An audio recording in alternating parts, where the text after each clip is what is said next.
Greetings all. It's another day and we're all together. We're all one.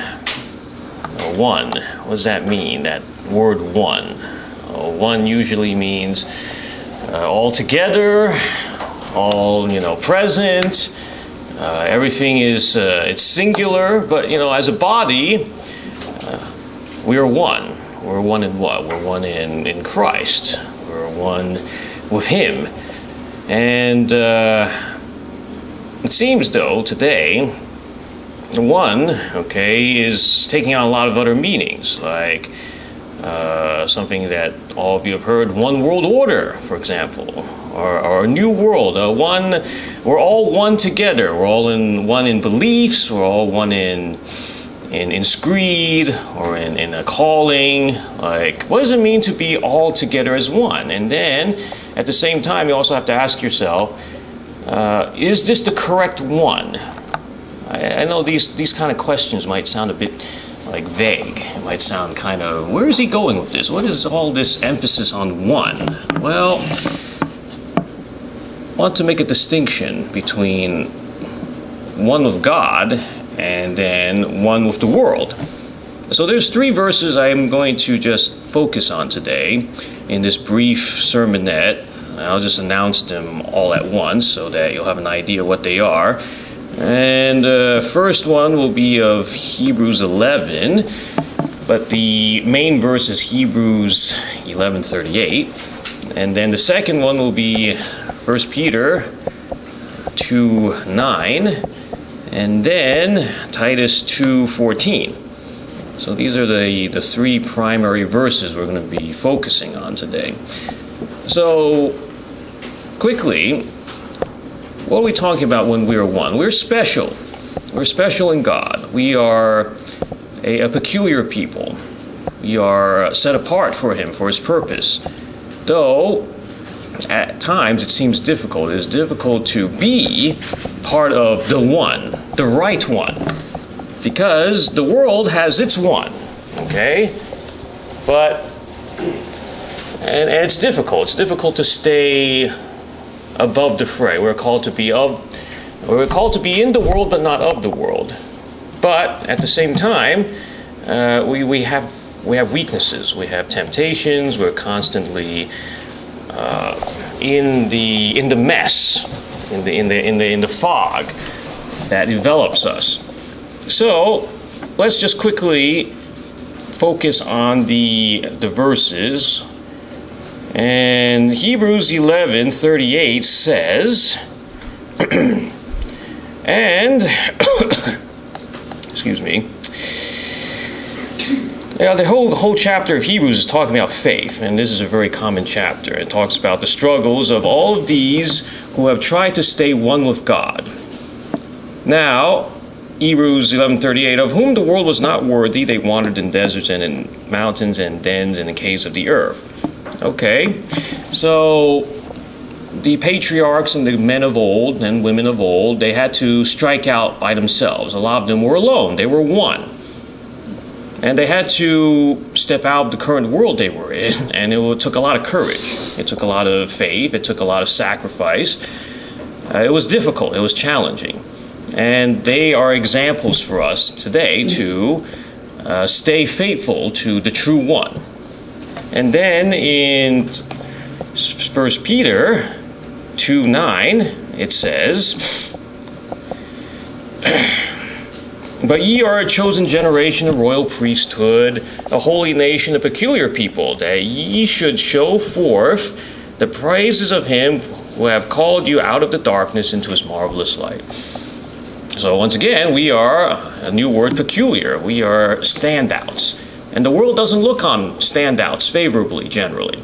Well, they look out, these days it seems that, not to call out too many specific groups of people, but like what was once called queers are now looked upon favorably. What was once, people of a different, sexual orientation or a certain, are now looked upon more favorably. But, us, true Christians, true believers are increasingly becoming marginalized, as with some other groups in the world that are not going to easily subsume to this new one of this world. And I sometimes tell my students at school, I say, we are all one.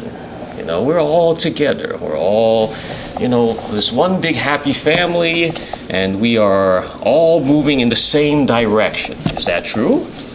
What direction is that? Well, let's look at the last verse, Titus 2:14. And Titus 2:14 says, it says, who gave of himself for us that he might redeem us from all iniquity and purify unto himself a peculiar people, zealous of good works. So once again, you see that word peculiar. We are peculiar people, okay? We are a chosen generation. We are here to be the new leaders in this coming new world, a new world which will have one leader. And it's not going to be the beast or the Antichrist, that's two, but there's only be one. It's going to be Jesus, and we are of a new one. So why am I emphasizing one today? Why am I talking about one? It's basically because we need to constantly be reminded to stay faithful to the true one. It's something that maybe we hear in many different forms, in many different ways, often, but it's so easy to get distracted. You know, it's so easy to forget that we are a different kind of people. The world has labels, the world has names, has categories, has classifications for all kinds of things. But have we ever thought that besides the common denominators of race, religion, ethnicity, nationality, do we consider ourselves truly a one? And are we one with him, and are we comfortable? Are we comfortable with being one with him? Are we brave enough, and are we confident enough? Do we have courage to say, I am one with God? I am a chosen, you know, people. I'm a peculiar person. Not a lot of people like to use that adjective, peculiar. Okay? Yes, I am willing to say, I'm willing to be alone. I'm willing to take a different way. I'm willing to do things differently. I'm willing to walk a different path, because it's difficult. It's hard. We all want to fit in somewhere. You know, right now we are all here.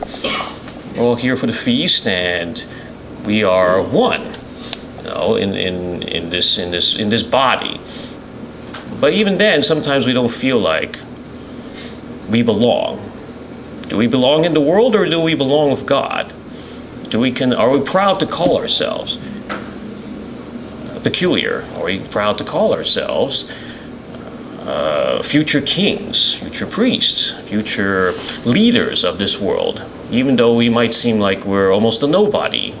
We're despised, we're hated, we are, you know, made fun of, we're ridiculed. It's hard feelings, and the Prince of the Air puts these feelings into our hearts and minds on a daily basis. It discourages us and makes us think, maybe we are, you know, we're in the wrong side. We're with the wrong group. We're hanging out with the wrong kind of people. You know, it's easier to go with the crowd, right? It's easier to be part of the larger one. But we need to stay faithful and true to the one who has said he would never leave us. He will never forsake us.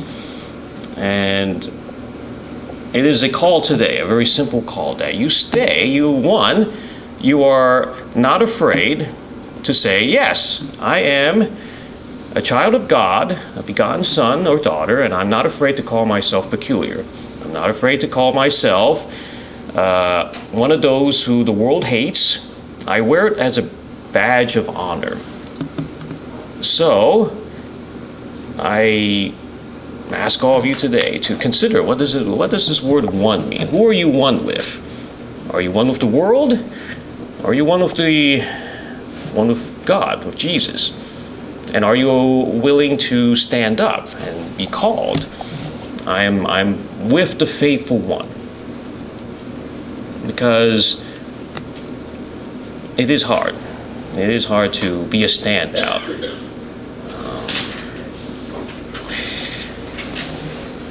Don't be afraid. Don't be afraid to be called different.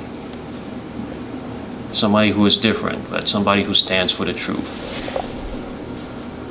And it's good to be here. Thank you, and this is Chiang for the Continuing Church of God.